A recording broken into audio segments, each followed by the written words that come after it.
Being honest has got something to say. Let me think about it for a while. He's honest. No. He's so honest. I don't. I've run out. Oh, you already recording? Yeah, I just hit the thing. All right. Atmosphere. Yeah, good for you, Vince. Good for you. So, Hi. Hey, I figure the first thing we do is maybe talk about this knee issue you got. Ah, sad deal. Yeah, what's going on with your knee? All right, so the whole deal was I was flipping chicken and my son was out riding the ramps with his friend, and I decided to slip on some shoes and go out and hit the ramp, and I just hit the ramp and hit the jump and did a front wheel grab, but I missed the grip.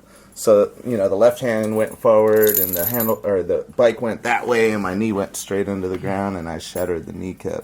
So I'm barbecuing and all of a sudden I'm laying on the hot asphalt with a knee that I couldn't move, and the ambulance had to come, and I had 3 surgeries, and they used screws and made a little bike helmet out of wires to get it all back together and stuff, like crazy x-rays. And I lost mobility. Like I get 90 degrees and that's it, But you still put in 20 some miles on the bike to get to the ocean? I can still pedal, dude. I get the wind in my face and I'm happy, Like, that's awesome. I mean, the simple things are are so lucky to yeah, I mean, to sometimes ride. there's just the easy things or the things that, stoke you out the most when you go ride. Yeah. Damn, dude, I shouldn't have just started on this downer thing. No, that's the worst out of the way. Yeah, we're just getting the worst There out we of the go. way. That's it. Yeah, we're just throwing that out You should there. probably do an intro to who's here and whatnot. Who is here? No, don't even worry about that, man. It's going to be confusing in the podcast. Dude, refrain. Well, this is Zoe. This is one of the dogs. Yeah. No, we'll just move past that. Maybe we'll touch back on that. But so I'm trying to remember like the earliest I kind of remember seeing stuff you. I remember like the first thing I think I remember like reading like it was like Dave Volekers getting on SE bikes. Right on. Which is cool because I never read that. I swear I remember reading it in a magazine. That's amazing that it was written. I really honestly don't recall any of that. That's awesome. So here's the deal. I'm sponsored by a bike shop in town, and they give me 10% off or whatever, which was a huge deal to me. I was like, wow, I just want to ride my bike, and I get discounts on parts, And I really was the best kid in town. As far as I knew, I was the best kid in town, and that's what I was stoked on. And they were going, you got to go to this contest, and they actually forced me to go up to a contest in L.A., and I didn't want any part of it, but they paid my way. The bike shop sponsor was hanging out with this guy, Byron Friday from SE, so he ended up sponsoring me Toby Henderson's old leathers in Jersey that they ripped the letters off, and the fade still said his name, you know what I mean? Like, so I show up at this contest on an SE bike and Toby Henderson's leathers, and I ended up doing pretty well, and next thing you know, I was on a cover of a magazine test riding a Schwinn Predator, and my whole career started from them forcing me to go to this contest. Was it an AFA contest? Or? Yeah, it was AFA Velodrome in 1986, so... How did you get into riding before that? Like before, you getting picked up doing the SE thing? Well, here's the deal. Like, I honestly jumped off of every wall in my neighborhood, and then I got a bike because that was on my big wheel. That was on your big wheel. Like, I literally was just jumping off of everything, dude. Like, it was in my blood. And Evel Knievel was the only hero at that time of extreme sports. It didn't exist. But there was this crazy guy, and there were always crazy guys when I was growing up that you heard about. There were legends being crazy, so I wanted to be a crazy guy. I was one of those guys. Was the crazy guys you heard about like motocross guys that were like kind of... No, there was no really motocross type. I mean, there were some racers and that kind of stuff, but there was no extreme nothing other than somebody jumping over a car or whatever, like Evel Knievel. Or the neighborhood kid jumping over some people and stuff. Well, yeah, I was the guy jumping over the trash cans.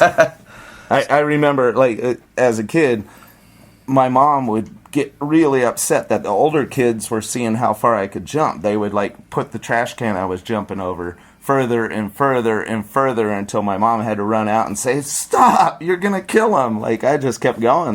They would set it up and I would do it. You know what I mean? How old were you then? very young, 8, whatever. Oh, dang. Yeah, super young. I do remember that. I mean, talking about you jumping far, I remember that, that, I think it was like a subscription thing and like Go or something with you jumping like 20 dyno comps or something. Oh, that's There was right. like, I just remember it was like a line of like 20 bikes and you just roasting over them all. Onto flat ground. It looked so scary. I jumped to the side a couple times, and then I was like, all right, I'm only doing this once, because I knew my wrist and ankles were going to hurt after this one. Dude, it was far. It was high speed, flat ground, yeah. So yeah, you're just jumping over bikes in the neighborhood, and then what was kind of your first legit bike you got? It was called a Dan Gurney. Other people Yeah, had DGs, but I got a Dan Gurney. And, you know, The Dan Gurneys were before DG, weren't they? it was around the same time, because I thought I had a DG. You know what I mean? Yeah. Oh, yeah. No, that's a Dan Gurney, not a DG. So Was that around 79 or something? it was earlier. Yeah. Yeah, earlier. Definitely. Yeah. Then you- Yeah, 78 or something like that. And you lived in this area most of your Yeah, life? I grew up in East San Diego, so there's El Cajon, Santee, and Lakeside, and I grew up in Santee. It's just a big valley area. And were you guys like, how did you come into the freestyle? Because I mean, the DGs are more, just jumping bikes. Who was your first influences on that? Pretty cool. I had just graduated 8th grade, and it was summertime when this kid moved into my neighborhood. His name was Eddie Ebert. Okay. I knew I could spit that out. And Eddie was able to do a trick called a rock walk. So that's where you kick your back end around and then swing your front end around. And I was a wheelie king of my neighborhood, but that guy just upstaged me. You know what I mean? Yeah. So him and I became friends and started doing tricks together. I learned the rock walk, and then we learned 360s. And then we nailed wood up to a telephone pole, and then another piece on top, and another piece on top of that, until it went to vert at 6 foot. And that was my first ramp. We literally were going... brrrr, brrrr, Could you actually air it? Would you hit no, the telephone pole? Right, yeah, there were tire marks on the telephone pole, like right where your back end would hit it, So that was my first ramp. If you went off center, it was wobbly. And no one even cared in the neighborhood that you had a ramp built up against a telephone pole? Yeah, they were pretty laid back.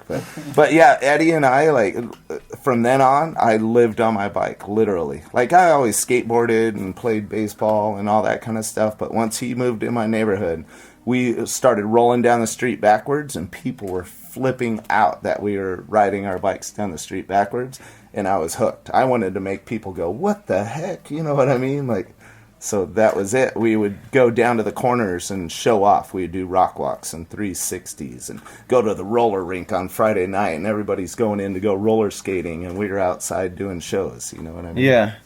And then...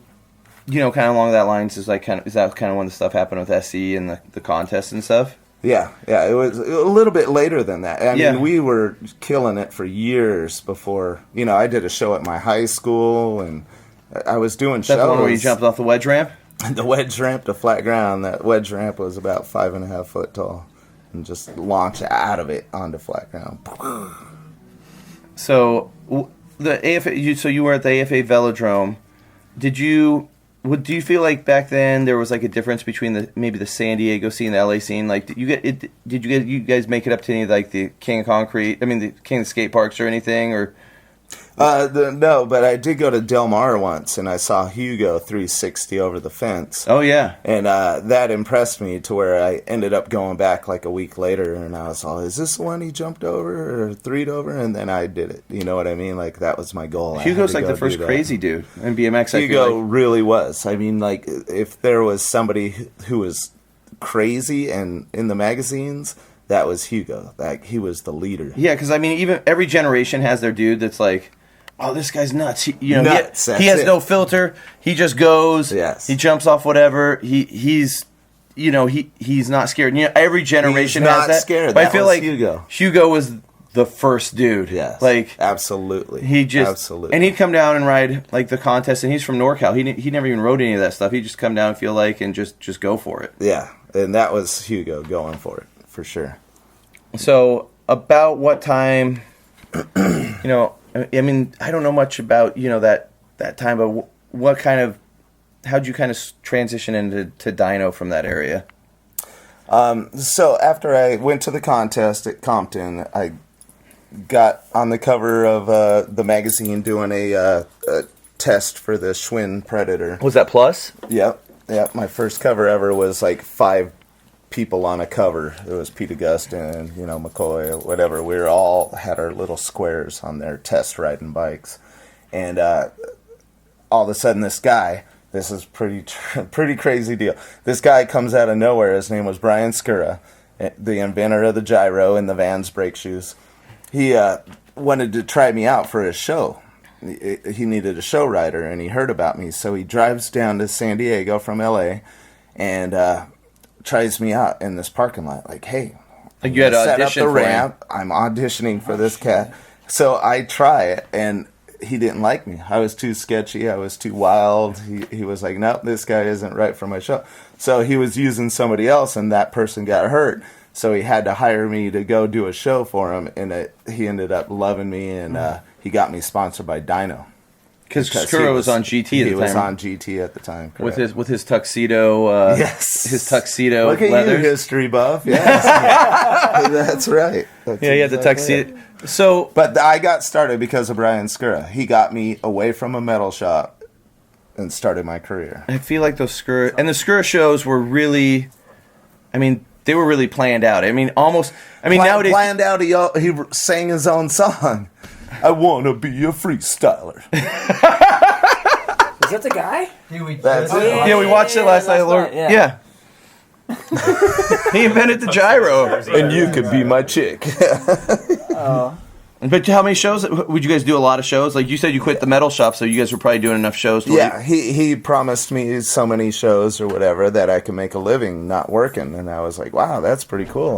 Were you out of high school by then? Yeah. So I already had graduated high school, and I was working at this metal shop, and my life was going to be that. That's what I was going to do. I was going to be a welder or whatever, And he changed my life. All of a sudden, I'm going to state fairs, and I went to New Jersey. I was like, wow, I flew with my bike over to here and did a show. Wow, this is amazing, So I would have rode for free still because I just loved riding. That's all I cared about, you know what I mean? And he got me sponsored, and then all of a sudden,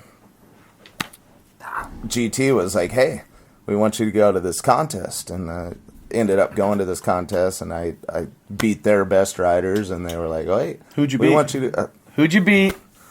Whatever. I didn't want to be number one. I just wanted to ride my bike, but this was part of the deal. They wanted me to go there and ride my bike, and I went there and I rode my bike. I did a show, but the show was a contest. You know what I mean? That's all I ever did. I didn't care about number one and all that, but they ended up picking me up for Dyno, and Dyno had been around probably a little bit then, right? Yeah, they were still pretty new. Dino was kind of representing it. Was he was on before you? He did the GT Mall Tour, Britannia, something. I don't know the history too much. I'm not a history buff like you. But. Yeah, I think the first... was Vanderspeck the first dude on Dyno? Dave Vanderspeck? I have no... that's interesting. Maybe Dave Breed and Dave there Vanderspeck? You go, yeah. I feel like those were the first two dudes, and I feel like Vanderspeck might have been too raw for that scene or something. Yeah. He was a little too real sometimes, But So I was on Dyno, and all of a sudden they were sending me all the contests, and I'll never forget this part. Like Dino DeLuca said, "Hey, see you at the next contest when I beat you again," and that pissed me off to where I went home and I started riding because now I'm out to beat somebody. You know what I mean? Yeah. I want to win now. I want to win that guy because he was not cool about that. And was Dino from this area or? No, Dino was above LA. Okay. Camarillo. What's your question, Evan? What's it like to change sponsors back then compared to now? Is it a big deal? Do people get bent out of shape? It was a big deal, yeah. It seems like why would you leave that company? Yeah. So when you left SE for them? No, SE wasn't really a sponsor. It was more of the bike shop I was riding for. The girl kind of just, got me a setup type of deal. Yeah. Yeah, she had connections and set me up. But Dyno was a real deal, you know what I mean? So I don't know because I never switched companies. Once I was on Dyno GT, because it was the same deal, and they were such a strong company. I wasn't going nowhere. You know, I had an opportunity to go to Haro and all that, but there were so many like super popular guys. I wasn't going to leave my solid foundation of a company, and it worked out for me. Like, yeah, it really worked out. How did the question that, like, just piggybacking on that, is did the guys when you joined the team, were they kind of like, oh dude, this dude's really ripping, like, should we be nervous a little bit? I guess because I didn't know, like, I just wanted to ride my bike, and that's all I really was focused on, and didn't pay attention to nothing else. And yeah, apparently I was doing pretty good. Like, so here's a bad deal. I go on my first summer tour. It's, 87, and I'm out with Dino and Brett, and Josh White's on the GT tour. I'm on the Dyno tour, but he got hurt. And all of a sudden, here's Dave Volker on GT, doing a GT show with Martin Aparicio. You were riding a GT then? Filling Josh White's spot when he was, the king or whatever. Everybody wanted to see Josh, and they're showing up, and here's Dave Volker. They're like, who's this Dave Volker guy or whatever? So it was a very awkward situation to be thrown into. Yeah. My first summer tour ever. And what year was that? I'm like, 87. 87? We were in a van with no air conditioning and no back windows. The announcer had to sit in a lounge chair in the back, like no seat back there or nothing. It was just like one of their shipping vans or whatever.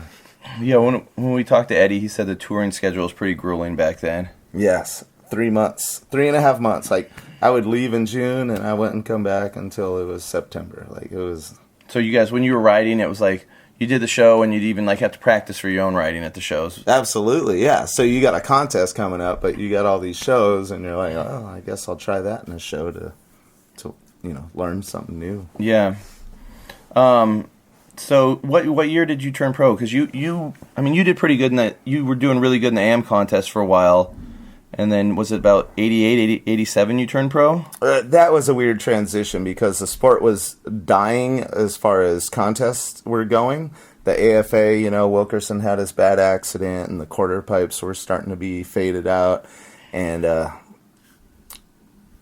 the street contest started. So I wasn't a pro on the quarter pipes, but I was a pro in these new street contest series. And the first street contest was in your hometown in Santee, right? Yeah, legendary stuff. Like, I'm out street riding on a Friday, just what I do every day, knowing there was a contest coming up, and I better go hit my wall ride a couple times because that's where the contest is going to be. And I showed up, and all of a sudden there's all these ramps that were in my riding spot. You know what I mean? It was like the best thing ever. I was like, wow, look at this! Now I get to hit this and that. So, yeah, Santee actually my hometown hosted the first street contest ever, which was amazing. Like, I've sat down and watched that contest on the two hip VHS. I think I've wore that contest out on it just because it was such an epic contest. What was the vibe like with that? Because it feels like at that time it was starting to, BMX was starting to change. Like you said, it was starting to die. People weren't wearing, dudes were kind of rebelling against uniforms. So you had Grosso and Campbell and Pete and those dudes coming in. Yeah. And that's when freestyle became free. Like, you were free to express yourself. You didn't have to wear the leathers. You didn't have to hit the standard quarter pipe to kick turn ramp. You know what I mean? Yeah. Like, you were free to express whatever you wanted in this area. And so people really took advantage of it and were coming up with creative stuff, man. Like, amazing to see how fast things advanced from then on. I kind of still want to talk about that contest a little because it just seemed like it was such a who's who in BMX. Where that contest, you look at who was at that contest, and it kind of, I think, set a tone maybe for the going into the 90s.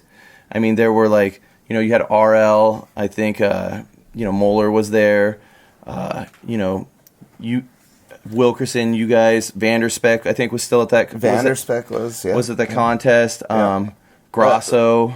And Campbell expressing his self, he showed us stuff that, obviously a wall ride to a 540 wall ride. Yeah, it was a 540 wall ride.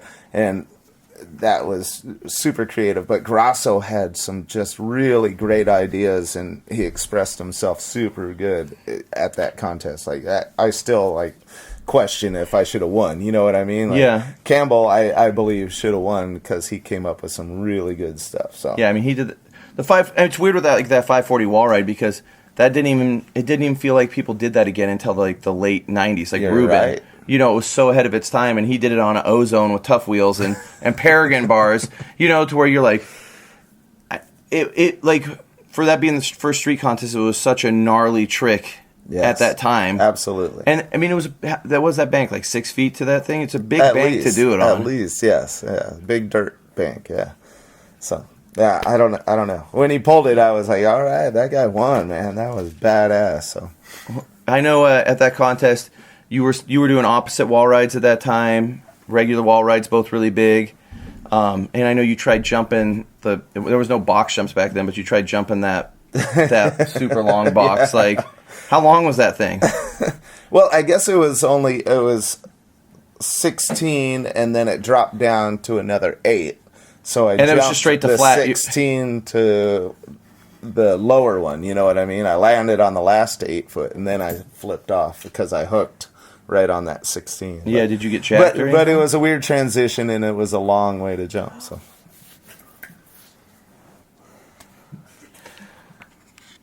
All right. So here's something about that street contest. It was the first jump to a wall ride that had ever been done. Was built right there, and like a quarter pipe to the wall? No, like just a regular jump. You know what I mean? Like we dug a lip.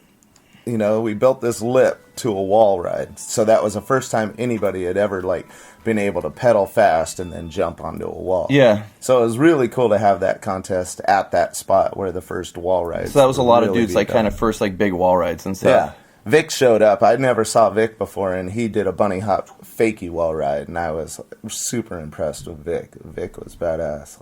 I think he rode AM at that contest, I think. He won. He won AM? Yeah, he won Nice. that contest. That was his first contest. He said that's the closest he's ever come to training for anything in his life. Was for Sam Super too. creative, dude. Just a great guy. Didn't you and Vic grow up in the same area, though? Yeah, Vic's definitely. from Alaska. But he moved down here, yeah. So that was cool. It was around the same time he moved down. Was that about the time, was that about the time, the Dirt Bros started coming out and That's stuff? exactly when they started. All the Alaskan guys moved down. There was Carlo, yeah, and then Vic, and there was another one. Jim Sibley. Wow, look at you. That's awesome. So would you ride with those guys once in a while then? Yeah, because we would end up at the Mission Trails dirt jumps or whatever. It was the only those were the place, the biggest death jump. Yeah, the death jump. I mean, they'd have been called trails nowadays, but they were just mainly jumps back in the day. Yeah, absolutely. And that was kind of like the Dirt Bros, little secret spot back in the day, wasn't it? I don't know about. Well, I feel like it got blown out, but no. Here's the deal with that place. So we were riding to the beach, and we had 25 dudes that would meet up in the East County here in this valley, and we would all ride 25 miles to go ride at the beach in session or whatever. But we would stop at Mission Trails because that was part of the route. So we would stop there, and there's one jump at the time, and then we decided, later on that we should be building more jumps there, and that's how that place developed. And it was just kind of all of us it wasn't Dirt Brothers at the time. It was just the scene. Yeah. Yeah. We had a really cool East County scene. The scene was pretty big then. Yeah, absolutely. Growing up, this whole area was BMX. Big time. If you couldn't afford a motorcycle, you were a BMX. With the Mission Hills thing, why don't you talk about the death jump? Because I know it seemed like you were kind of one of the dudes that everybody always Volker's hit, killing the death jump, and it just seemed like for that time it was a crazy jump. It was a really big jump, and I was able to go pretty high on it. And the crashing was really a big deal because it was so far down a hill that you were rolling. You saw some dudes get messed up? Yeah, I crashed. I'm not the smoothest guy in the world, so. But yeah, it was just a really big jump, and it was impressive. You saw the photo out in the garage, right? Oh, I saw. Yeah. With Jimmy. Kind of just stepping back a little, with the two hip contests and stuff. Kind of right before the crash with BMX. I feel like almost the crash happened after that Big Vision Streetwear contest in '88. I mean, Nice, yeah. I mean, does it feel like that was almost like right after that year that the crash kind of happened, like, you know, where the industry was falling apart? Absolutely, yeah, you're correct. It's really cool that you said that because it was very unfortunate for Ron to have to deal with that, and the AFA kind of crumbled or whatever, you know. But Ron stepped up and started that 2-hip deal that just changed everybody's attitude. You know, the underground world, the freestyle part of it, broke away from BMX, like racing and all that. It really got away from the factories at that point. So yeah, that was a big turn. How was that? How was that big Vision 2-hip contest, the finals in '88? It seemed like super rock star. It was very rock star, and to be a part of it was really cool. I mean, we did the high air thing, but it was just us guys riding, even though there were these lights and spotlights and all that shit. It was really just like me, Blyther, and Dominguez and Wilkerson were always just like on the ramp, just having fun. You know what I mean? Like, and then you look at the other side and you got Josh White. You know he's been training and all that kind of stuff. And we were just like, dude, whatever. You know, we're just out here riding. So it was a laid back scene. And do you feel like the Camarillo dudes trained a little harder than the dudes down south? Unfortunately, yeah. I mean, yeah, I hate to point that stuff out, but it was like, oh, yeah, they're up there training, and we're down here, you know, having fun. Pedaling down to the beach. Yeah, there was one day at Wilkerson's house, we're riding his half-pipe, and me, Blyther, Dominguez, and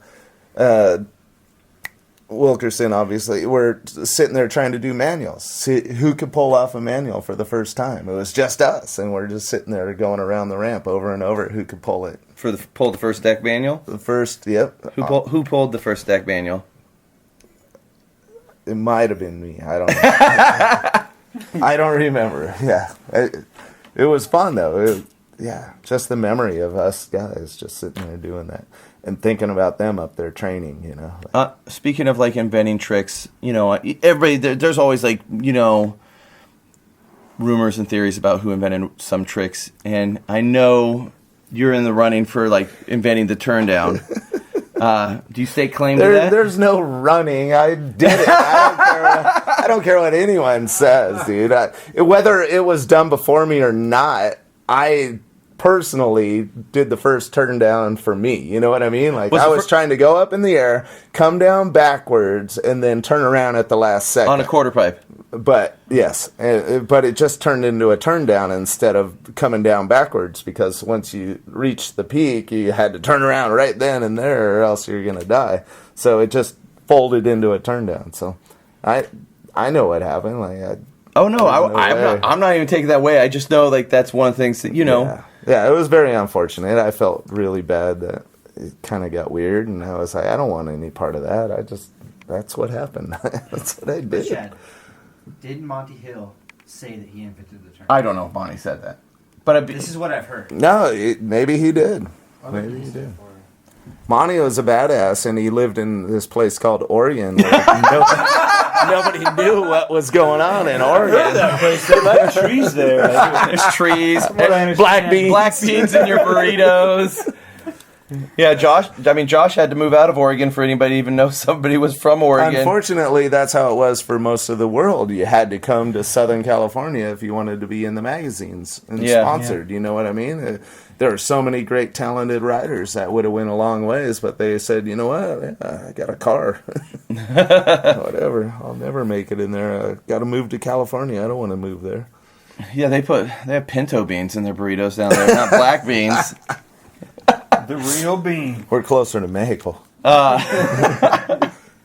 So going into the early 90s, like after that street contest, you know, like the industry and I feel like just magazines and, you know, street riding was a hot topic. You know, it kind of went away from the quarter pipes and, you know, people still riding vert, but maybe kind of getting into the mini ramps a little. But, I mean, street riding in a whole, like, people were riding street. It was a real thing. And I know sometimes people thinking nowadays, like, well, street riding's always been a thing, but, like, No, It got latched. took off. It took off. They built frames to cater to it. You Yeah. know what I mean? That's a big deal. That's how much the sport changed. They built bikes around And it. it, like, literally There's a changed- bash guard. You got to protect your sprocket. You're 46. I heard you hated. I heard you hated bash guards. I did. Well, my back was getting sore from bunny hopping with a heavy ass bike. Dude. At that time, I felt you were like the epitome of street riding. And the bikes that they're making for it, you're like, I hate this thing. They just made, they started catering to it, like almost cheating, you know what I mean? When it had that natural, you could break your chain if you don't grind properly, you know what I mean? Yeah. So it was, I don't know, it just felt weird. And go to that time, I mean, you held down like the King of Street contest title for quite some time, right, with the two-hip contest. Undefeated for 2 years, bro. Did Blythe No. was Blythe the one that beat It just you? happened. Like, actually, I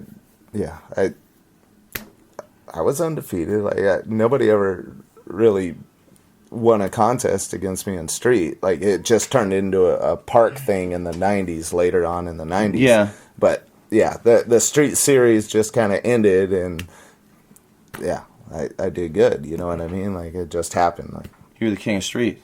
Well, apparently, but I just I just rode the way I wanted to ride. I wanted to do a show, and I really back to my roots. I wanted to make people go, "What the heck did that guy just do?" And that's all I concentrated. So is that, on. and that kind of come where you were always trying to push yourself a little higher on everything than everybody else, and go a little bit faster, and Absolutely, yeah, it's going faster and higher, and if I landed hard, whatever. But I went fast and I went high. You know what I mean? That's what I cared about. Yeah, and I'm gonna land hard. I don't care. I wanted. Yeah, you want to go to the moon? I did. Yeah. A few of the tricks I want to talk to you about, like from those Meet the Street contests. One of the ones that just rings present in my mind, which the footage isn't that great of it, is the 450 off the wall at Brooklyn Banks. There you go.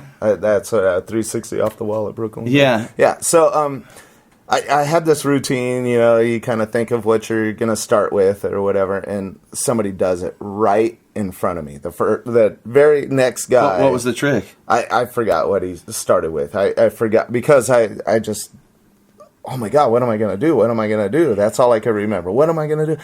And I said, I'm going up on the wall. I'm going to jump into the bank.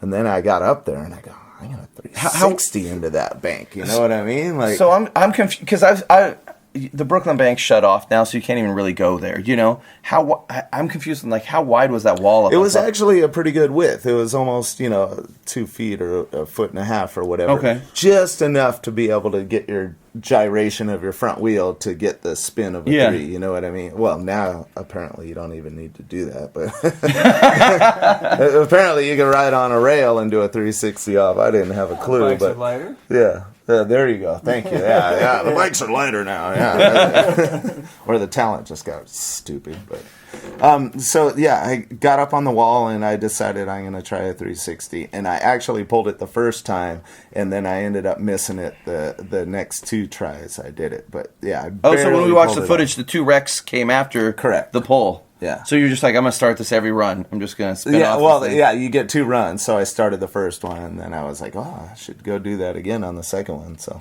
yeah, I mean that even to nowadays standards, that trick seems just super gnarly. You know, it actually was pretty scary for me because you're thinking, okay, well, I'm 3-ing off to the left, but my front end's going to come back towards the wall, so. It could hit. Yeah. It could have been a bad deal. And it was a pretty big drop, I believe. I don't know what the footage was, but I'm sure it was, 8 to 10 into a bank. So yeah, the bank's, I think, like about 4 feet tall or something. It was pretty short because I'm not a precise lander.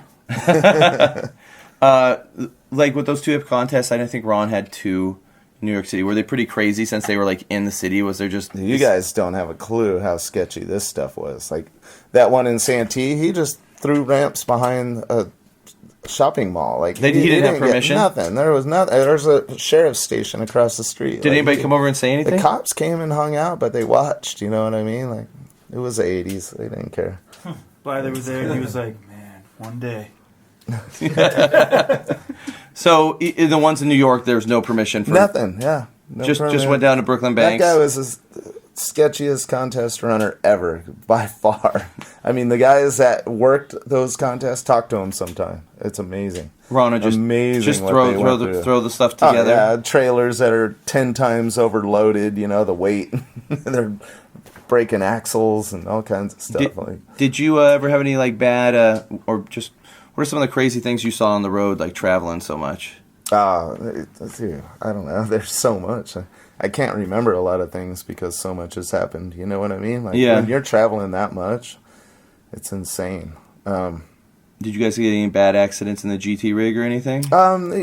Typical, following some guys one time with the bike rack, and they were leading us to their jumps or whatever after a show, and it just rained, and Brett Hernandez was driving, and he couldn't stop in time. We smashed all their bikes. Just rammed into it, But as far as big accidents, I was always the guy that would drive all night. You know what I mean? People fall asleep all the time, so I'd be the guy that would drive all night until the sun came up, and so we were pretty fortunate about that kind of stuff. Did you? I know we were looking at that photo earlier of you. Okay, wait, one car crash. One car crash.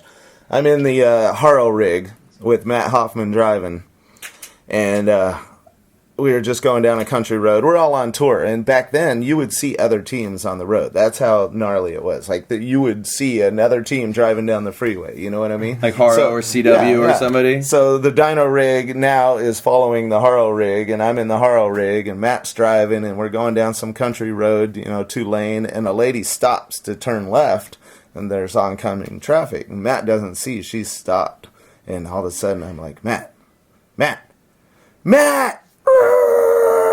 Boom! He nails her, dude, and just took her out. It was Burley, smashed her car, totaled her car, I guarantee. And that's a lot of weight coming with that trailer. Yeah, and then the dyno rig comes skidding up next to us and hits a mailbox, you know what I mean? Just barely. Yeah, it was gnarly. So Matt was bummed. He was like, I'll never drive again. He was 16. Oh, my God. That's got to be pretty gnarly to have somebody that young just driving around the country, with a whole trailer and a van full of stuff. Dave Mira, geez, we got a triple axle half pipe behind, fifth wheel trailer behind this big dually thing, and he's like, come on guys, let me drive. He's on the team at 16. He's like, come on, let me drive. Oh man, are you serious? I gotta let this guy drive because he will not shut up. I know I'm gonna die, you know what I mean? But yeah, you let Dave drive the rig at 16? Had to. He wasn't gonna stop. He was relentless. How was it when Dave was on GT, I think really GT and dyno really young. I think it was more dyno. He was on the dyno team. How was it when he came in, seeing him ride as just a little dude back then to what he kind of grew into? Just super talent. You know what I mean? What a just amazing talent. It was one of the first talent riders in the sport. You know what I mean?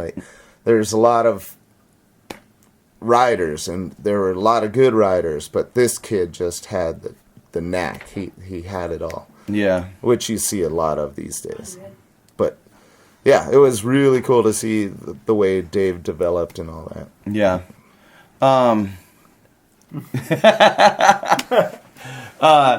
So kind of right after the Meet the Street contest,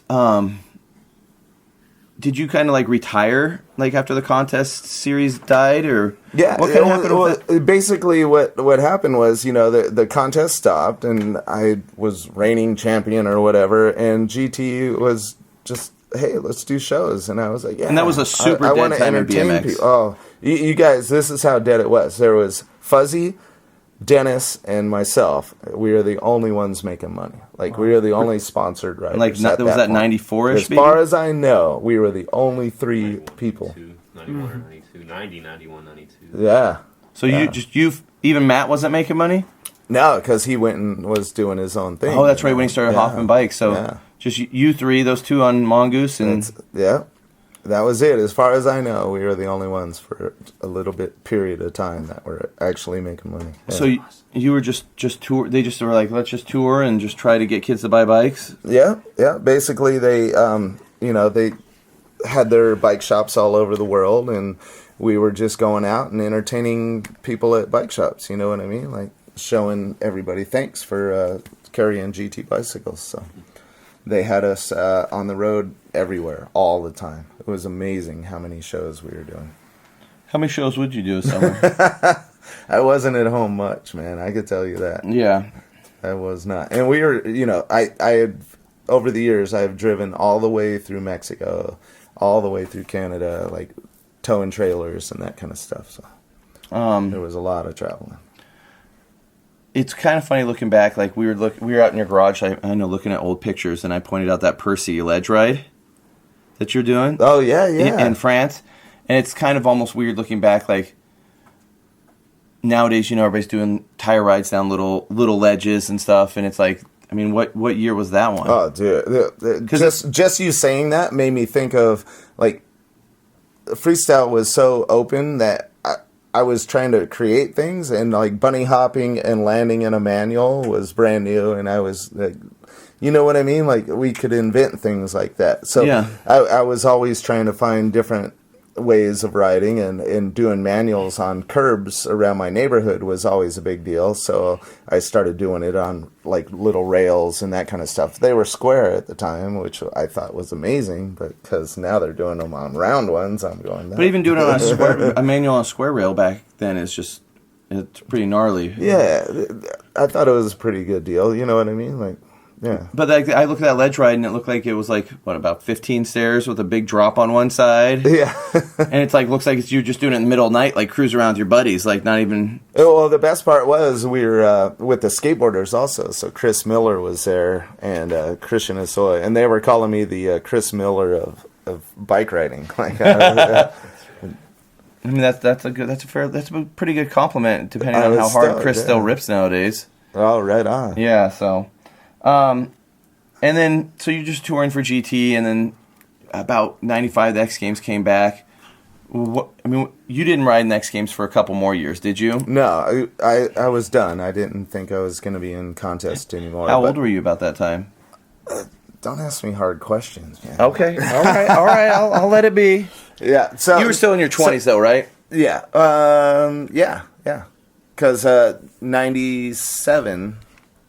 I ended up coming out of retirement because the X Games came to San Diego, and I wanted to show my friends, what I do. Yeah. There was a great place to do that. So, yeah, that was the deal. That's why I came out of retirement, was to do 97, 98 X Games San Diego. I remember looking at that contest because that was still before, I felt like the X Games, they were always kind of corny, but it was actually a really big deal at the time because it was like one of the only big contest series, and I think they had the B3 contest that led up to it at the time. Yeah. But I remember when you had to qualify, yeah. Yeah, when you came out of retirement, like being a guy that was my age, I was like, holy shit, Dave's coming out of retirement, and I knew how you would just kill like basically their park courses back in the day, the street contests, and I was just really excited to see you ride and see, how you were going to ride the course. I mean, Did you feel like that excitement around you, or like at the time, or was it just, were people psyched that you were coming to ride the contest, or? I didn't notice anything like that, but for me it was just like, wow, here we go. I'm gonna enter this big contest. Yeah. So yeah, I don't know about that. I don't know. I'm just stuttering. Water? What place did you get at that X Games? My first year in '97, I ended up getting the bronze. So. I was the second loser. The second loser? How many years did you end up riding the X Games for? All right, here. I do 97, I get the bronze. 98, I ended up like getting fifth or whatever, a couple crash and burns. And then GT, I was done. Like, I officially was retired again, but GT was like, no, you got to go to these contests up in San Francisco. You're going to do the X Games TV. And if you want to be sponsored, you're going to have to do this. And I was like, all right, whatever.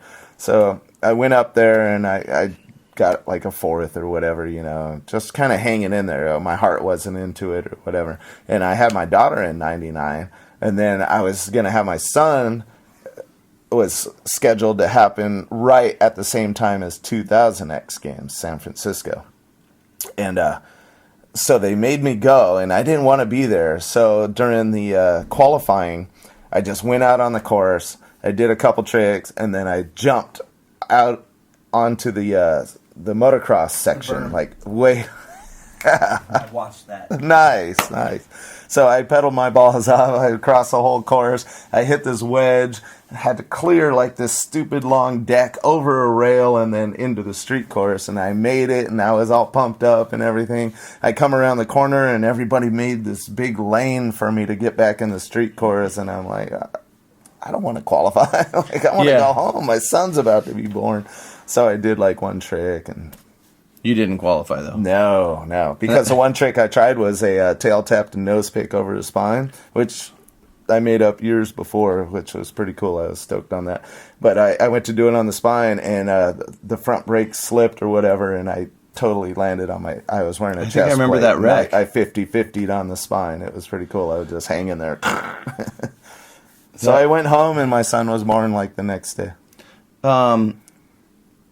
And then you were just done. No more contests after that. I didn't want to do it. And I said, hey, I'll do shows. I don't want to do contests because I got 2 kids. And I know how I was in contests. I would ride over my head, and I knew I was going to crash. And you know what I mean? Would you just feed off the crowd at contests? Yeah.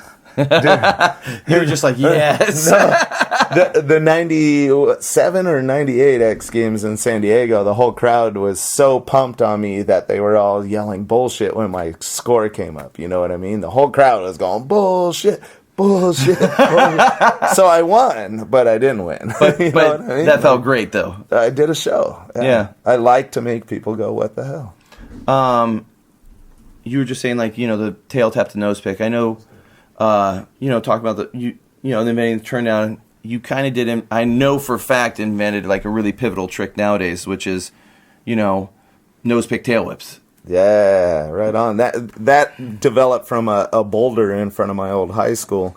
I just went up to do a nose pick, Just flat ground to bunny hop on the rock? Yeah, exactly. And I just landed, and I had to bail out, but the back end swung around. I was like, wait a minute, that's pretty good. I could do that. So I did a, typical front brake nose pick and let the back end swing around. Did a nose pick tail. And it's crazy. It's crazy how much that trick has been linked into so much of modern BMX. It's amazing. Without brakes. Yeah, without brakes and just the combos that go into it. And I remember seeing you do that. I think the first time I saw it, maybe it was just a street spine. Like you just did one on a street spine. There you go. And then Brooklyn Banks, maybe you did it on the sub box. That was the first time I ever did it. It revealed it or veiled it or whatever. I mean, for that time, like it just so gnarly. It's so gnarly. Doing it on the sub box out of the Brooklyn Banks, which I don't even think that part's there anymore, where you could jump out into the street. Yes, it was a wall right there. Yeah. Like for the time, I mean, that was like just so tech and which is funny because I'm not the tech guy, you know what I mean? But it just whatever, it just happened. But I was very against in the early '90s against all the click clank clunk, like when the old tail tap, ice pick, nose pick. I don't know. It bothered me. Like it was like click, clink, clink, clink. Well, there's not much danger. You can't get hurt. You could get hurt, but it's not like pedaling your balls off and flying. Did you know what I mean? Like talking about like that mini ramp stuff, because I remember like there in the early '90s, Matt was doing his contests and stuff, and it was like the first year, and you were at the one in Texas. I think it was January '92 in Dallas. You were there, but riding and killing it, but you didn't enter the contest. Yeah, you didn't enter the contest, but I remember there's footage of you in Ride On. It's at the Jeff Phillips skate park, riding the mini ramp, and that's really when the tech stuff came out. Like the vert ramps were starting to die. You had the standard guys, and you had like Kurt Schmidt coming in and those dudes, and they were so tech at mini. And then you'd see footage of those dudes doing, like Evan Krakow and those dudes just killing like spine tech tricks.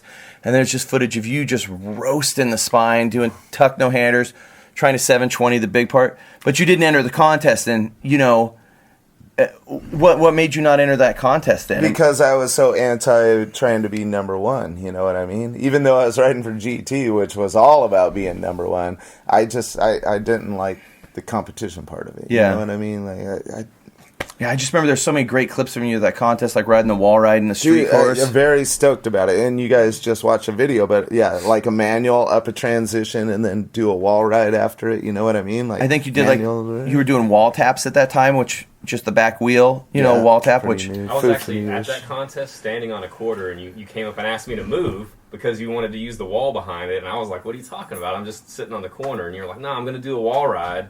We moved out of the way, and this is in Ride On, but you do this wall ride transfer into this. It's like little bowl in the corner. He does a kind of corner wall. Yeah, he did it over our heads, and we That's were thinking funny. That was you. I can't believe that was you. Yeah, it was crazy. How I mean, cool. that was the first time I saw you ride in person, and you had a different take on the course than anybody else did, and then you didn't enter the contest, but you shredded all week. It was so long. crazy because I feel at that time you were still. I mean, you've always rode at a high level, but I still feel like in my eyes you could have maybe won that contest, which and I totally know where you're coming from because I've never been into contests that much to where you're like, no, I'm just trying to shred with my homies. Yeah, let's shoot a photo or let's film something. That's awesome. In the contest you're just like, but it's. You just went and shredded, and then you just hung out at the contest. Yeah, exactly. Yeah, and it was kind of cheesy, you kind of bail out or whatever, but it wasn't what I wanted to do. I wanted to be free and freestyle. You know what I mean? I want to express myself the way I want to express myself. I don't want to be forced into it, and I feel contests kind of force you to be a certain way. And I kind of see, it wasn't Taj the same way, and there's a lot of writers that are, of course, but I mean, Taj definitely, like, you'd see him at contests, but, you'd see him just riding, and it's like sometimes that's where he is comfortable. Yeah, and sometimes you'd see him do gnarlier stuff just in a session with friends than that. Another thing I really wanted to bring up because I feel, I hate it when I say I feel, but the San Diego scene, like the San Diego scene runs so deep, like, it's been so influential just in BMX in general. Going back to, I could be wrong, but I feel Tony Murray kind of and those dudes to now you have Dennis and everybody. The scene has always been, feels like it's been so steady and so influential, and just the gnarliest riders have came out of this area, and you guys kind of laid the groundwork for it. I mean, what do you feel like when you see the new riders that come out of SD? It's awesome because I used to always be pumped on Gary Young. I'd be like, represent San Diego. Gary feels like what San Diego? It's like a little mix of you, a little mix of Vic. It's just so. But he's smooth. Yeah, but it's like I wasn't. You see it and you're like, that's San Diego BMX. Go into anything, shredding anything. And it's just a real down-to-earth cat, you know what I mean? Like, he's such a good guy. And then Dennis comes out of nowhere, and he's killing it, and he's got the right attitude.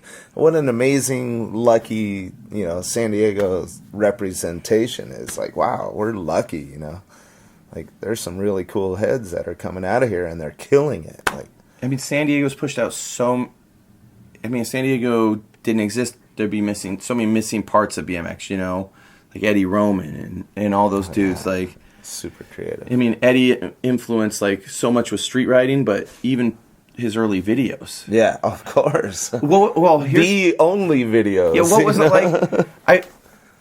I mean, you're Aggro Man. A lot of people think it's Matt, but I think most of the footage is you being Aggro Man. I'm from San Diego. It's like it probably would have all been Matt, but I'm from San Diego. Yeah, I mean, you're Aggro Man in like one of the most influential videos ever.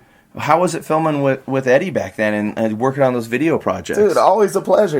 When he was so simple. It was like, would you mind wearing this and riding? Heck yeah. I had no idea what he's doing. I'll wear this stupid outfit. Yeah, let's do this, And it just was amazing how creative he was and what he thought of. It was, cool deal. I don't know where to go with that. Like, it's just amazing. Did you ride with Eddie a lot back in the day? Yeah, we grew up together. I got a picture in my garage. I'm jumping over a truck long ways, and he was at that deal. Oh, really? Yeah, it was the 70s, you know what I mean? Like, it was early. 79, probably. 79? Maybe it was 80, yeah. So when you just look in, at the... I don't even know where to go with this, but, like... Those early videos, would you guys go out and he's like, I'm going to film for the day, or would it just be like just a free-flowing session and just Eddie would have the camera out? He actually did, say, hey, I want to film you street riding or whatever. And I said, cool, well, let's meet at 2nd Street. And that's my favorite street riding scene I've ever filmed was riding at night. Was that on the Second Street where we used to cruise? Is that where you just riding the island? Strip. Yeah. Like we were seeing that. Like when you watch that little part where you ride in the island, I think you got some. This is here. You ready for me to be a BMX nerd? There you go. Dyno slammer, airwalk velocities, some checkered pants. What about my pants? What are you going to say about the pants? Well, I don't know how to explain those. But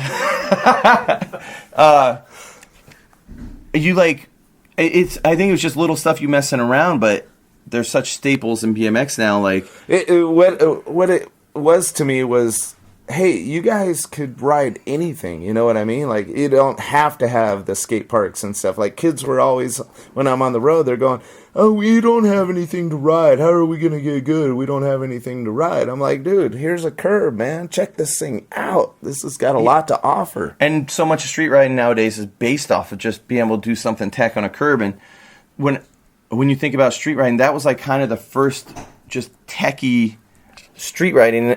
Like I think you manual through and you actually do like a bump jump off the curb to nose manual to keep on manual in. Yeah. You fakey bunny hop up onto an island, right. Which is gnarly. You like 180 over a kind of long island. 360 on, 360 off. I was super proud of that one because, Mega 360s was like a big part of a BMX back then, and I was able to do it without touching my front wheel. And that whole little part, you watch it, and those tricks are still hard. You know, like with a freewheel, fakey bunny hopping up onto a curb, that's going to take a while, you know? And my buddy Manuel trying to do a bar ride off the curb. Oh, Manuel, And he went down. He slammed. That dude was so ahead of his time in street riding too. I mean, he was one of the first to tail whip too. And I think he was like, I mean, there people were doing handrails, but brakeless, padless, and he was bombing 20 stair rails in the really early 90s. That's awesome. Right on. So you guys know more than me.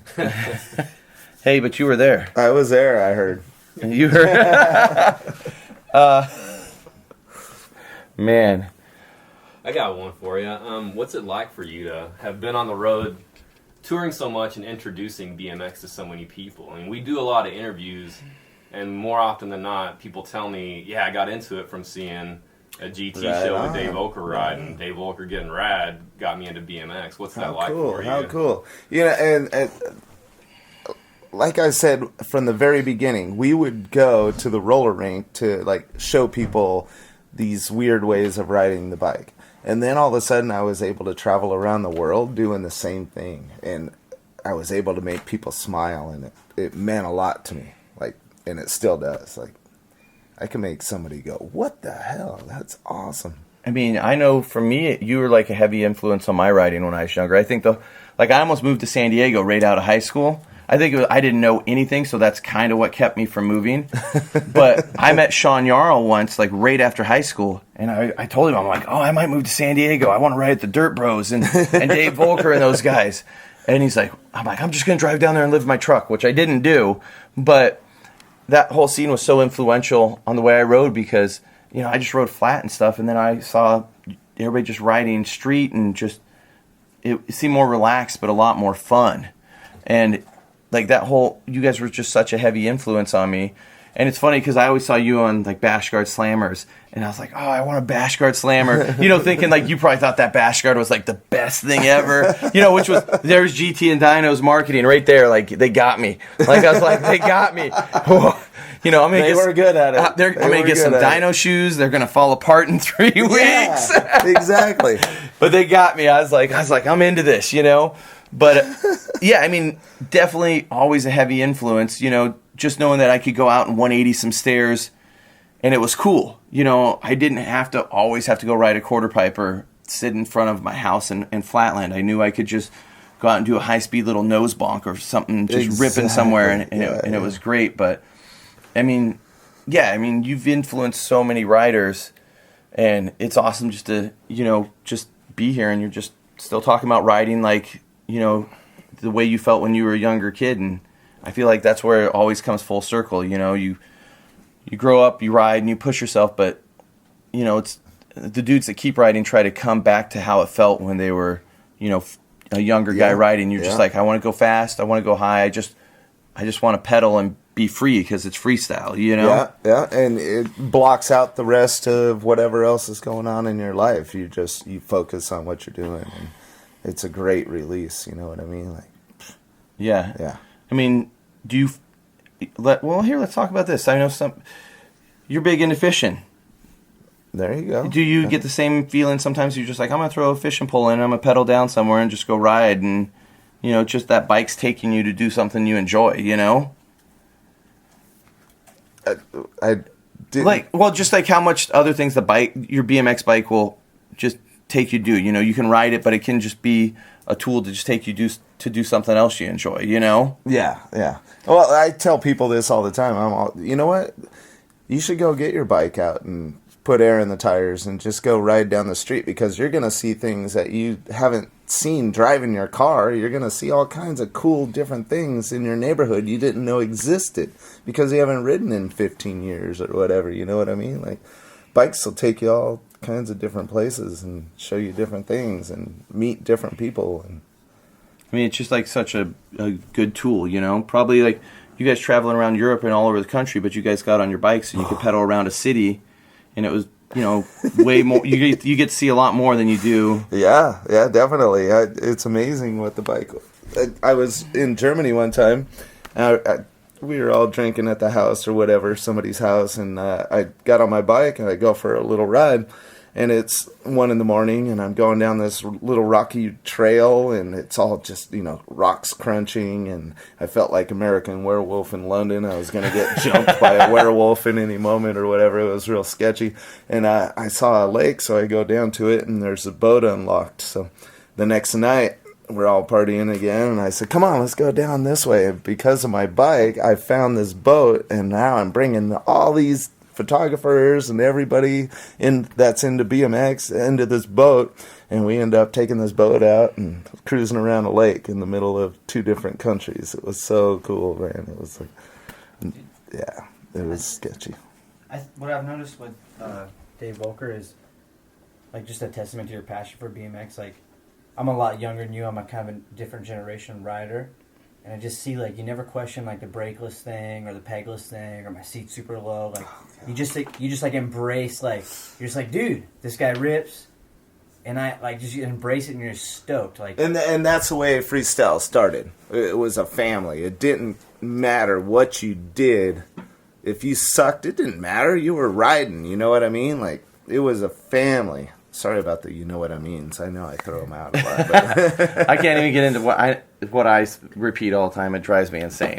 But yeah, I mean, really, it doesn't matter, dude. If you're having fun on a bike, you're my friend. I like you. You're cool. Yeah. What did you say? I like you? Hey, I like you. Everybody's going to be listening. They're like, I don't even get this inside joke. Oh, man, this is awesome. I'm psyched just to be sitting here bullshitting. So. Right on. Sorry it got a little hot in here. I know. Yeah, well, it's all right. It's cooler than it is outside, so. There you go. You're a half full kind of guy. Half full. Through BMX, what's kind of the worst injuries you've had? I mean, other than your knee, which we... My skeleton was really good. I mean, I get a lot of torn ligaments and stitches and that kind of stuff, but my body held up really well. One of the most painful ones was the shoulder popped out at a Dave Mira skate park jam or whatever, and I couldn't get it back in. The sports doctor was there. He couldn't get it back in. I go to the doctors, and they couldn't get it back in. Finally, this nurse was like... I used to work at a ski lodge, or a ski whatever, and I know how to do it, and he figured out how to do it. But that was the most painful, like, injury. It was 3 hours, no pain pills, nothing, just straight up out, muscles tight. Yeah, how'd you pull it and pop it out? It was simple, you know. You're cranking your balls off to go hit the quarter pipe, and all of a sudden your chain breaks, and you're sliding head first towards the rail, and you move your head over, and your shoulder goes boom. And just tore it out. Yeah. I was pedaling my balls off, dude. I was hauling ass, and it broke. Yeah, that was a rough one. Well, But yeah, I've had, you know, lots of, like, doing a school show, a bicycle safety show, and I broke my ankle. It's pointing the wrong way. I bet you the kids love that one. Well, the it was bicycle funny safety because show. they didn't know. You know, I'm the one laying on the ground, and I look at the announcer, and I just did the whole cut the show. my ankle's pointing that way. It's not right. Yeah, there's got to be some crazy things where people are coming to see the shows and something bad happens at a show. Oh, here you go. I do a red-eye flight to get back out on tour, you know, it was back in the 80s, and I land at, 6 in the morning and go straight to a show area and warm up, and first air I do on the quarter pipe, I carved too far and I missed the ramp. I just went straight into the ground. An 8 foot tall, 8 foot wide? 8 foot wide, yeah. Oh. I just went straight into the ground. I got on a plane and I flew home. I just went there and I went home. You just flew there just to air right into the ground? Yeah. Did you, for how hard you rode back in the day, I mean, you're definitely known for always going higher and just jumping farther. Did you break lots of stuff? I mean, that's a topic I always think about because I know when I was younger I broke lots of stuff, but I think it's just because me and my friends were ghetto and never had new bike parts and you just pass stuff around. But I mean, bikes, you look at bikes back then and you see a dude like Aaron, a vert ramp with mags, with his wheels pumped up to 60 PSI, still doing 10 feet. Bikes are just, they were there weird you back go. And I was, that was my specialty. I never had a good bike growing up. Never. And I really expressed it kind of on purpose. Like, you don't need your fancy, Hutch Trick Star or whatever. I was like, I'll ride this old Mongoose. I don't care, Yeah. I had the biggest piece of crap bikes, but they did really well. Like, they held up or whatever. So you didn't... I'd straighten out the forks by banging it into the ground or whatever, But, I mean, they were, yeah. A bike's a bike. You don't need all that trick shit or whatever, you know what I mean? Like, yeah, you could be really poor and have fun. What was your favorite bike? Like, looking back, people sometimes will have hundreds of bikes, but what's the bike that you had that you're like, that bike, I had a lot of fun on that, or a lot of memories. Like, you're like, that's the bike that I was into. There was a cool looking bike that I had. It was a dyno, and it was orange with black parts, and it was just like, I think I remember that one. It was a really bright, and everybody was chrome back then, and I was a guy that was riding colored bikes. You know what I mean? Yeah, I was different. So I really enjoyed that bike, which is rare. But I grew up painting my bikes yellow and black, and they were all badass, but they were all like the nickel-plated mongooses. Like, yeah. That's what I grew up on. Did you enjoy riding half pipes or quarter pipes more? I always look at you. I hated half pipes because you're restricted. Well, Jamie showed me that you're not restricted if you Bestwick? got a big giant. Yes. If you could alley-oop for 40 sheets or whatever the hell he's doing, I'm just like, dude, that's awesome. But I hated doing demos on half pipes or riding half pipes because it's back and forth. I just don't like back and forth. How do you express yourself going back and forth? You got to be gentle, do your style so you can land smooth and go high on the next wall. Bullshit. I want to go fast and I want to fly, dude. Yeah, growing up, I always thought of you as like more of a quarter pipe guy. I remember seeing an interview with you and I think freestyling. You just had some quarter pipe at the bottom of some dirt hill and you're just like roasting it. Like, and it just seemed like looking at some of the other pros who would have like, some crazy ramp setups, and yours are just out in a field, and you're just sessioning it. I'm like, whoa, Dave Volekers just sessioning a quarter pipe, like in some dirty field, like me and my buddies do. And it was awesome because I could relate to it so much. Like, I was like, yeah, that's awesome. You just boosting a quarter pipe out in some field, and yeah. That's how I loved it. You know what I mean? Like, I really enjoyed riding by myself a lot because nobody was judging. I was like, whatever. I just liked being by myself and doing what I like to do. You know what I mean? A little dangerous, but when you weren't riding by yourself and you were riding with people back then, or even nowadays, who are some of the riders that you really enjoyed riding with, or you felt really pushed you?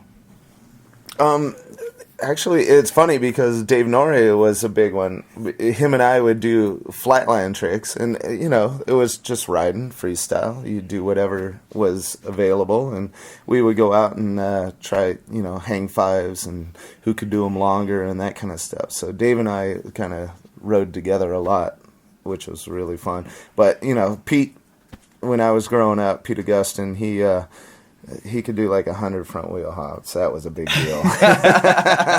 But he could bunny hop really high. And other than that, I mean, I really wasn't into magazines, like looking at them and that kind of stuff. I just was always looking to be creative on my bike and jump. And that's all I cared about. Like, yeah. Really, literally. That's what I wanted to do. And that's what I did.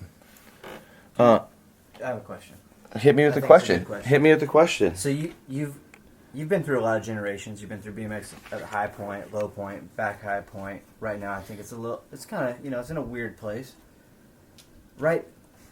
You as a rider seem like you have a lot of passion. It don't matter what the pay is, where you're at. You're just gonna ride. Right now, it just kind of seems like a lot of riders, they might not have that passion. This generation. How do you feel about that?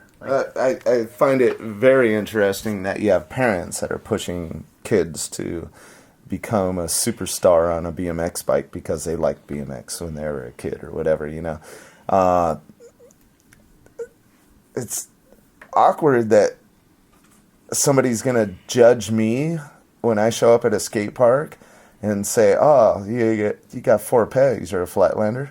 Are you serious? Like, you're going to judge me on that shit? I really get pissed off at that kind of stuff. Like, I don't know. There's a lot of different attitudes and stuff that I feel uncomfortable to go ride a skate park because I'm going to be judged. Like, what kind of bullshit is that, Yeah. People need to just ride, and I think the way people get out of it. I think the way people get into riding nowadays is so much different than with social media and stuff. It's so much different than how we got into riding. It's like, yes, yeah. When you got into his style's stupid. I hate his style. It's just so things are different.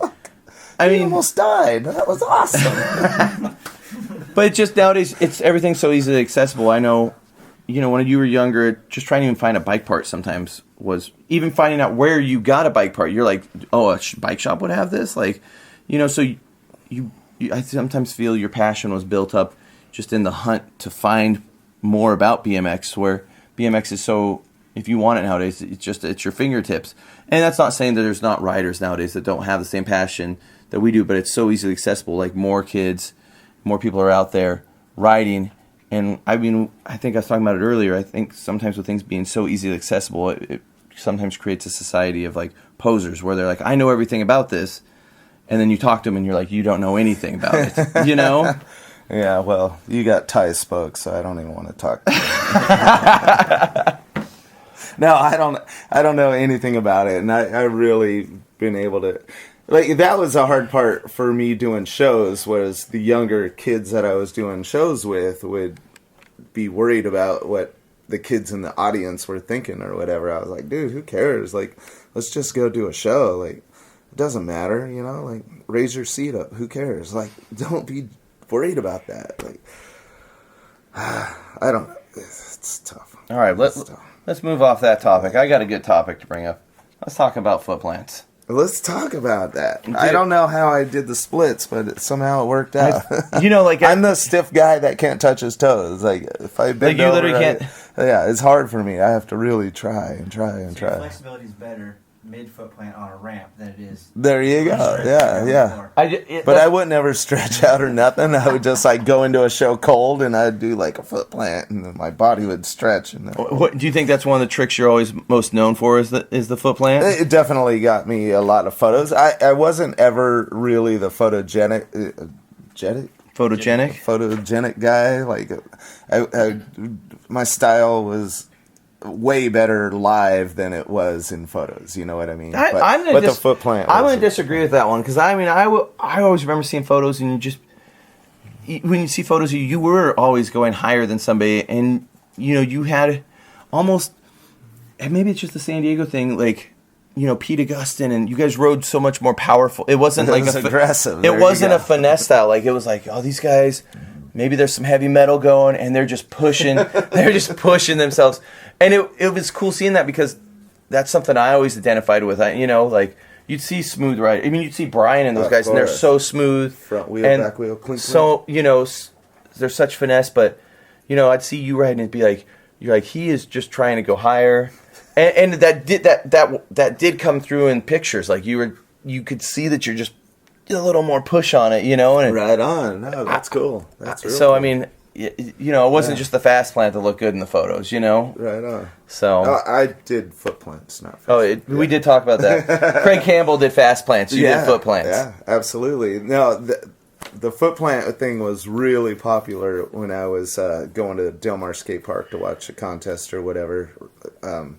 There was a lot of people doing it. Hugo, Robert Peterson. There were a lot of dudes that were doing cool foot plants, but somehow I ended up like doing it a whole different way, and it just worked out. And I'm really happy that it did. It's a very simple trick for me. I've barely crashed them, over the years, but it's a very showy, fun, interesting trick. It sure looks good in a photo. There you go. It looks great in a photo. Going back to like Hugo and stuff, who were some of the dudes like when you were really young that you like saw at parks or around that you just like, that got you excited? Well, yeah, Tony Murray. We rode from here, which is 20 miles to the bike shop where he was going to do a show, and I didn't know him at the time, but we were all going to go to this big BMX show, and we showed up, and I will never forget, he pedaled across the parking lot, hit the quarter pipe, and did like this one hand, 1 foot, just so badass and up high that I was like, wow, someday I hope to be able to do that, you know what I mean? Yeah. Hey, that guy was smooth and going high and all that. Is Tony Murray he's from the SD area, isn't he? Yes, he grew up in a hill just south of here. So he's was one of the first dudes, first big time pro dudes from this area. Absolutely. And my best friend that I rode with every day ended up becoming good friends with him, and Tony was giving him all these parts and stuff, and I was this poor kid breaking all my shit and like trying to get my bike to work and all that, and my best friend ended up on a cover because of Tony Murray. Who was your best friend? Tony Adams. Okay. Yeah. Unfortunately, he went down a bad path, but the house that he lived in was where the ramps were that I grew up riding. Like, they were famous. Tony Adams' house, yeah. Yeah. It was the ramps, and people still talk about them all the time. Yeah. Half pipe, quarter pipe connected to the half pipe, you know what I mean? A big long wall on one side, and a quarter pipe that I rode every day. And I rode it so much that there was trench going to it. You know what I mean? Like the dirt had got pushed out, and there was a trench.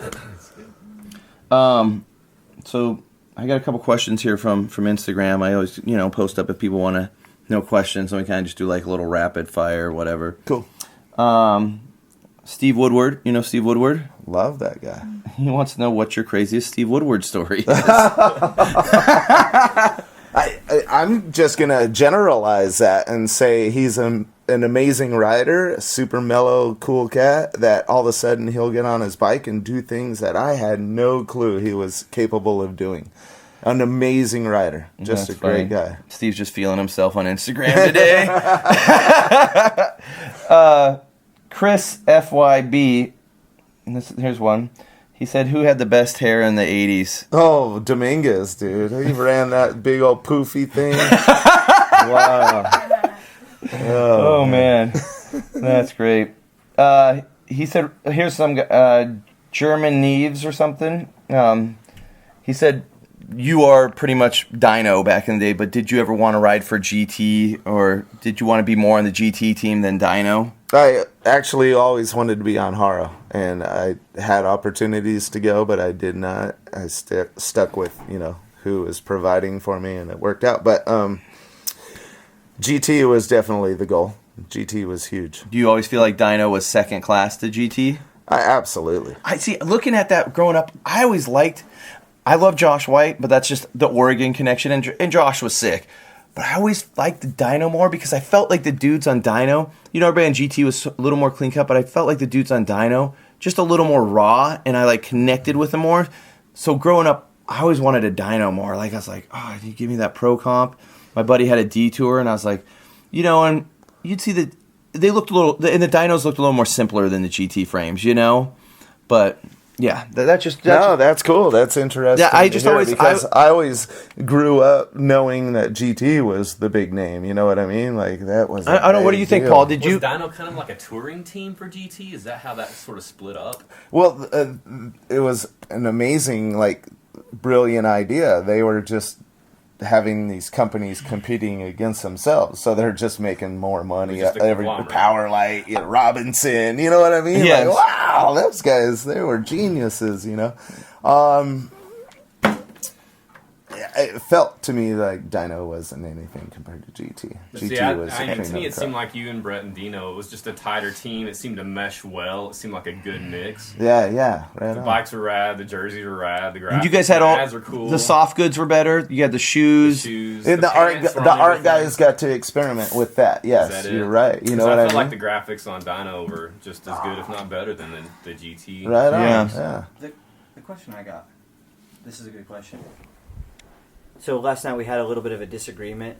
My buddy Ben here said that, hey, didn't Volker kind of mentor Mike Parenti? Wasn't he like a troubled youth? What is the story with Mike Parenti? He wasn't a troubled youth. He was definitely just a kid that ripped in a town up in the hills of San Diego. I lived up there for 1 year, and when I was there, he was good as a really young kid, but when we were riding together and stuff, he was learning fast, and he had so much potential, and he just took off. So I ended up saying, you know what? We need you. You got the right attitude. You're very mature for your age. And I ended up getting him sponsored by GT, and we started touring together before he was out of high school. And you guys are still buds to this day. Absolutely. Awesome. The other night, dude. This guy BMXing since '84 wants to know who your all-time favorite rider is. Ooh, come on. It's Matt. Matt, By far. how was it just seeing Matt come into his own back then? It was scary. We were going, either he's going to be the best or he's going to die. Like, there was no You're in being between. serious about that, right? There was no in between. Yeah. He was going to either... What- Yeah, it was amazing, dude. We were scared. The thing that made me...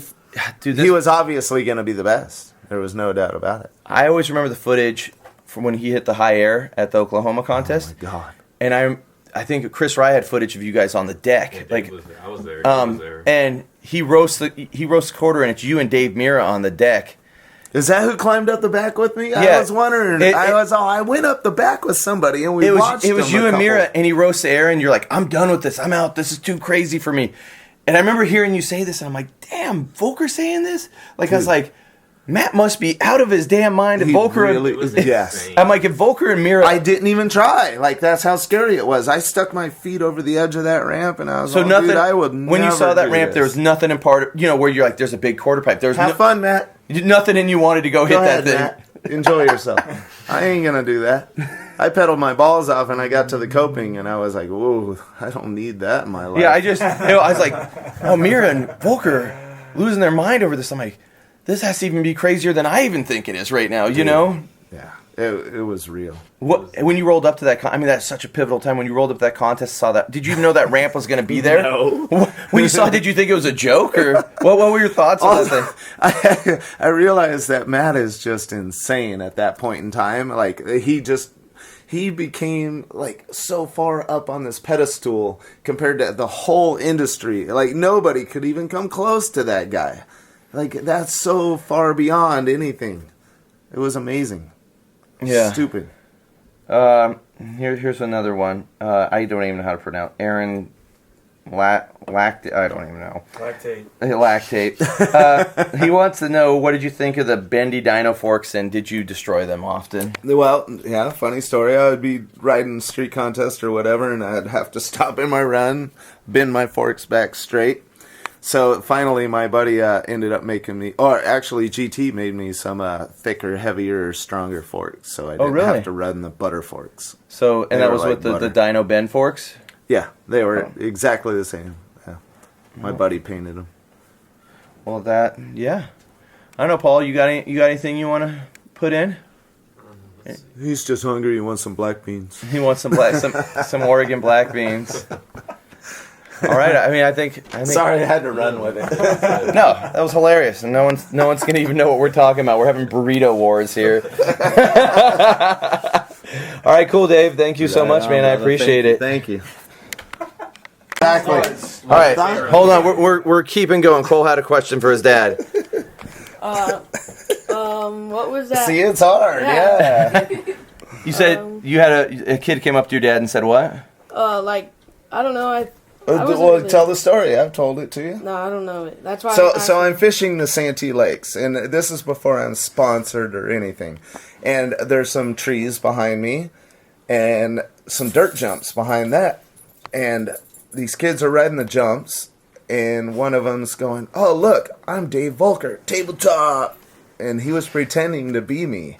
And I was dumbfounded, like, wow, that's like me wanting to be Evel Knievel. This kid wanted to be me. Yeah. Before I was sponsored or nothing, I was going, wow, that's really cool. Like, so the other thing was I'm in Bercy Stadium, and it was me and Rick Molinterno. We were doing this halftime BMX race show type of thing, and it's spotlights on me. I do this stupid fly out, pretend I'm crashing, but I land on the top Volker of fly out. The Volker fly out. So I land on top of the ramp, and I raise my arm, and the stadium erupted. There was like 20,000 people in there, and they got so loud that I actually got scared. I was brand new to the sport. I didn't know what. I was just like, I couldn't see them or nothing, but it got so loud, I just got nervous, and I was like, what the hell is this? But that's awesome. it. That's my two, Well, amazing. Since Cole's sitting here, how's it feel nowadays, like, just going out in the front yard and just hanging out and watching, your boy just go and roast airs on the quarter pipe? I mean, that's awesome that he's really into the same type of things that I'm into. You know what I mean? Like, he'll take off and just go ride all day. Like, wow, that's exactly the way I was. But he just made me nervous for the first time. Like, he's very good at everything, but he just started taking these really high risk chances and going really high, and he could really get hurt, and now I'm a little nervous too. Cole, growing up, did you look up to your dad a bunch, just watching him roast things? Yeah. I was trying to be just like him. No, but everybody else was badass, and his dad is his dad. You know? No, what I mean? that's how it always is. People tell me how awesome my dad is. I'm like, my dad, but. It's funny, he would be like, oh man, everybody loves Blyther or whatever, Too bad you're not like that, Dad. Damn. I don't know how to explain it, but yeah. All right, cool. Well, right on, thanks. Thanks, man.